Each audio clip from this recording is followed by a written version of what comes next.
AP liquor scam case దర్యాప్తులో మరో కీలక పరిణామం చోటు చేసుకుంది. ఈ కేసులో ఆరోపణలు ఎదుర్కొంటున్న వైసీపీ ఎంపీ మిథున్ రెడ్డి లక్ష్యంగా ప్రత్యేక దర్యాప్తు బృందం దూకుడు పెంచింది. మంగళవారం ఉదయం హైదరాబాద్, తిరుపతి, బెంగళూరులోని ఆయన నివాసాలు, కార్యాలయాలపై 4 సిట్ బృందాలు ఏకకాలంలో మెరుపు దాడులు చేశాయి.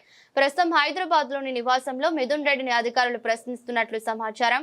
గత వైసీపీ ప్రభుత్వ హయాంలో మద్యం విధానంలో సుమారు 3,200 కోట్లకు పైగా అవినీతి జరిగిందని సిట్ ఆరోపిస్తున్న విషయం తెలిసిందే. ఈ కుంభకోణంలో మిథున్ రెడ్డి పాత్ర కీలకంగా ఉందని అధికారులు అనుమానిస్తున్నారు. ఈ తనిఖీల్లో భాగంగా అధికారులు కీలక పత్రాలు, ఆర్థిక లావాదేవీల రికార్డులు, ఎలక్ట్రానిక్ పరికరాలను క్షుణ్ణంగా పరిశీలిస్తున్నారు. ఇప్పటికే ఈ కేసులో మిథున్ రెడ్డిని జులైలో అరెస్ట్ చేసి రాజమండ్రి జైలుకు తరలించగా ఆ తర్వాత ఆయన బెయిల్ పై బయటకు వచ్చారు.